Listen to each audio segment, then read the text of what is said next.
நம்ம அதிர்ஷ்டருக்கு பார்த்தீங்கன்னா, இந்திய அரசாங்கம் அண்மையில பத்மபூஷன் விருது அறிவிக்கப்பட்டது. அதனை அடுத்து பத்மபூஷன் விருத திரௌபதி முர்மு அவங்களுடைய கையால நம்ம ஏகே அவர்கள் பெற்றுக்கொண்டதை அடுத்து, அவருடைய பிறந்தநாள்ல சீரும் சிறப்புமாக செலிப்ரேட் பண்ணாரு. அவருடைய பர்த்டே பார்ட்டில எடுக்கப்பட்ட புகைப்படங்கள் கூட அண்மையில வெளியாகி சமூக வலைதளம் முழுக்கவே வைரல் ஆச்சு. இதனையடுத்து நம்ம ஏகே அவர்கள் தற்போது வெளிநாடுல கார் ரேஸ்ல அதி தீவிரமாக செயல்பட்டு கொண்டிருப்பதால மீண்டுமுமே வெளிநாடு பறந்து விட்டாரு. அப்போது ஏர்போர்ட்ல எடுக்கப்பட்ட புகைப்படங்களுமே வைரலாச்சு. இந்த நிலையில பாத்தீங்கன்னா, இவருடைய அடுத்த படம் குறித்த முக்கிய அறிவிப்பு ஒன்று வைரலாகிட்டு இருக்கு. நம்ம ஏகே அவர்களுடைய அடுத்த படத்தையுமே ஆதிக் ரவிச்சந்திரன் தான் இயக்க போவதாக அண்மையில ரிலீஸ் ஆன குட் பேட் அக்லி திரைப்படத்துடைய கிளைமேக்ஸ்ல கூட ஒரு ஹிண்ட கொடுத்திருப்பாரு. ஆகையால கிட்டத்தட்ட இவர்தான் டைரக்டர் அப்படின்ற அறிவிப்புடன் கூடிய ஃபர்ஸ்ட் லுக் போஸ்டர் ரிலீஸ் ஆக போதாம். ஆகையால தற்போதுல இருந்தே ஏகே ரசிகர்கள் மீண்டுமே செலிப்ரேஷன் மோடுக்கு ரெடி ஆகிட்டாங்க. இந்த அறிவிப்பு அடுத்த வாரம் வெளியாக உள்ளதாகவும் படத்துடைய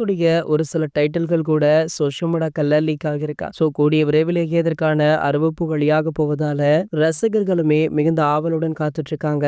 இவங்களுடைய காம்போல இதற்கு முன்னாடி வெளியான குட் பேட் அக்லி திரைப்படம் கிட்டத்தட்ட 500 கோடி கிட்ட வசூலாகி ஒரு மிகப்பெரிய பிளாக் பஸ்டர் ஹிட் படமாக அமைஞ்சது. ஆகையால இந்த படமுமே ஒரு மிகப்பெரிய வெற்றி படமாக அமைய ரசிகர்களுமே வாழ்த்திட்டு இருக்காங்க. இது போன்ற சினிமா செய்திகளை பத்தி நீங்க உடனே தெரிஞ்சுக்க நம்மளுடைய சேனலை மறக்காம சப்ஸ்கிரைப் பண்ணிக்கோங்க.